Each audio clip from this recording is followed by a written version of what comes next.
Hi, I'm Ann Coulter. Welcome to my Substack video with Mark DiPlacido, who I'm surprised I haven't met you, but I know why Bobby recommended you now. Worked for Ron DeSantis's presidential campaign. That's fantastic. Heritage Action Committee. You worked as an advisor at the U.S. Trade Office of the U.S. Trade Representative. Heritage, I mentioned that, and Heritage, wow, that heritage document turns out to have been fantastic. Democrats should have been worried looking at what a whirlwind of activity Trump has been, and a graduate of Yale University, which used to be a good college. Mark, welcome. Thank you. Thank you so much for having me. So you've written a lot about tariffs. I definitely have instincts on this, but I want you to explain it more. And I'm going to try to figure out how to work in a sex scandal or something to spice things up, but I haven't come up with it yet. Okay, why do trade deficits matter? Sure, that's a great place to start. So thinking about trade deficits, right? Fiscal conservatives for generations of conservatives have always been worried about the budget deficit, right? We spend more than we're taking in government revenue. What the trade deficit basically means is that we're consuming about $1 trillion more than we're producing. Um, by importing $1 trillion more than we're exporting. And so in order to pay for these goods, right, nothing comes for free. What we end up doing is purchasing these goods on credit through, selling our government bonds or corporate bonds to foreign investors, or through selling off parts of our corporations, equities, stocks. Real estate is another huge one. We saw some stories about China buying up land around our military bases a couple years ago. Not in Intellectual Florida. property, yeah. So the things that not just are static value, right, but are assets, right, that appreciate and that accrue interest over time. All of that benefit that used to go to Americans, all that wealth that used to be held by Americans, is now flowing overseas for the purchase of cheap foreign goods that we're no longer producing.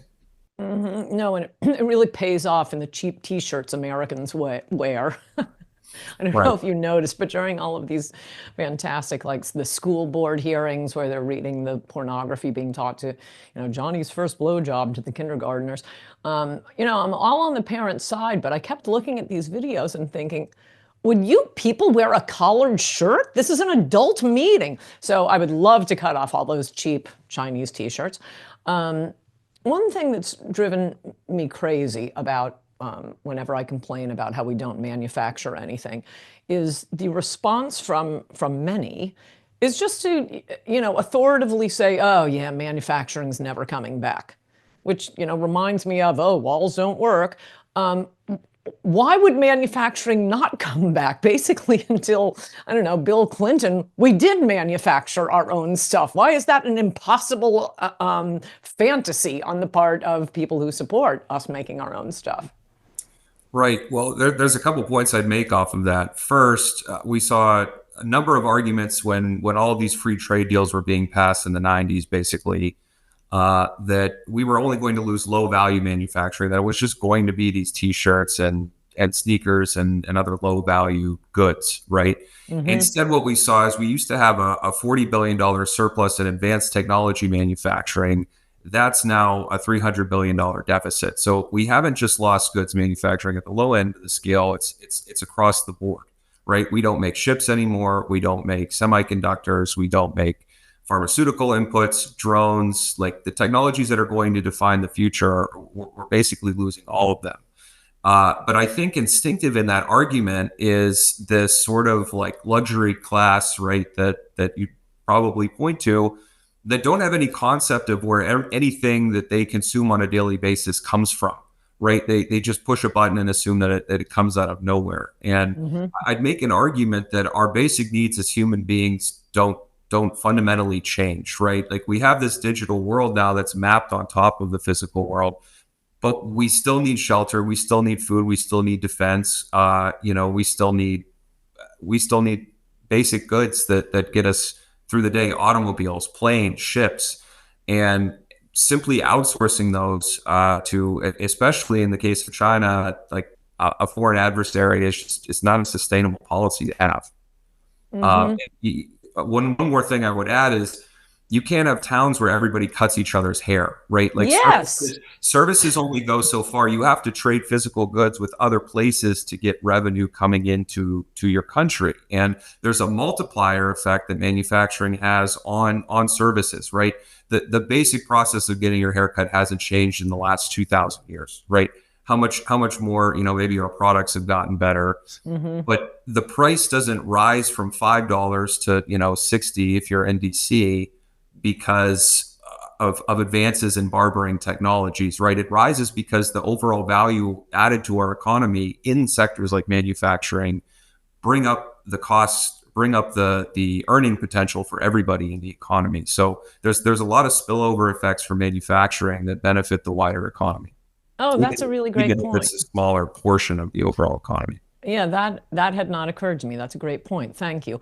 It does seem like we're becoming a country where we just sell Gap sweaters to one another, and that doesn't seem healthy.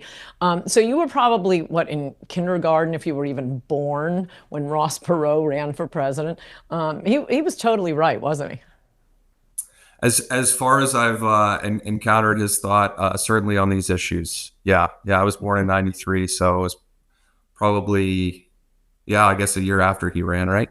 Yeah, I guess that's right. I have a surprising number of friends who voted for Perot for that reason. And at the time, I was kind of mad at them. I mean, I wasn't a mature adult either, but I was just, Democrats, Republicans, binary choice. Trump raises 3 points on his tariffs. One is what we're talking about, bringing manufacturing back. The other one is to get money into the treasury. And the other one is to punish countries. He claims fentanyl is coming across from Canada, which I got to say, I'm slightly dubious of. But if he wants to use that as a reason, fine by me. And wants to punish, I guess, China for, well, all sorts of things.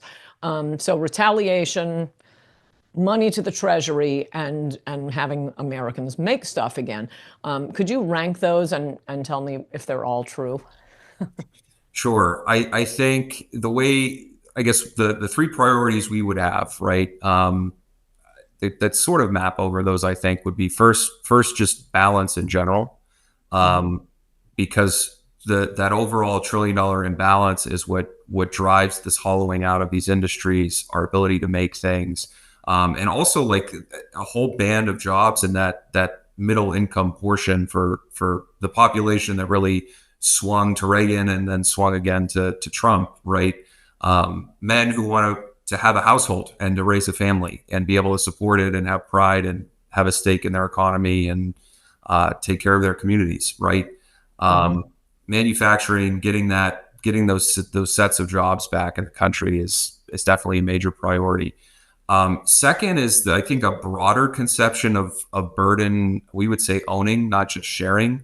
So a lot of this trade paradigm, like the first wave of it came out of World War II, when, Europe was completely decimated. Most of the world was completely decimated.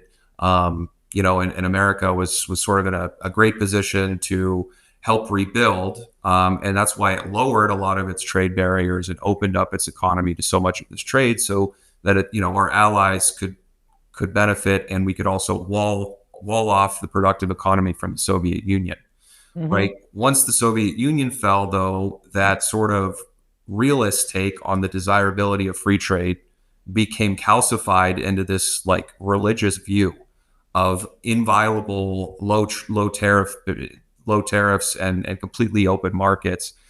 And aside from that, also we have NATO, right, which Vice President Vance has spoken pretty extensively about, where these countries just think they can put a few, less than 2% of spending up to pay for defense, and we're going to pay them civilizational welfare for indefinitely. We can't do that anymore. And so trade and these defense commitments, I think, are coming together.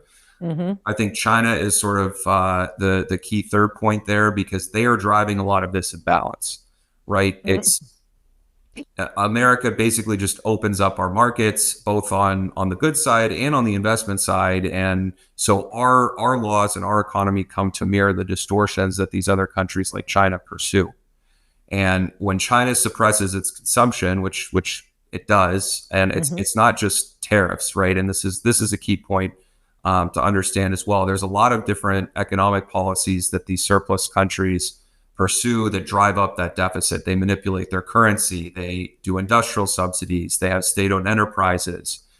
They have basically like no labor and environmental regulations at all.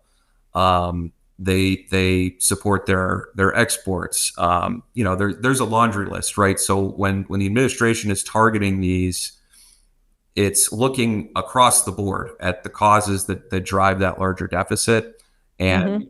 China has to reorient its entire economy. And if these other countries, like if Europe doesn't want to get in line, right, where do you think all those goods that are currently being dumped into our country to the $200 trillion deficit every year are going to flow?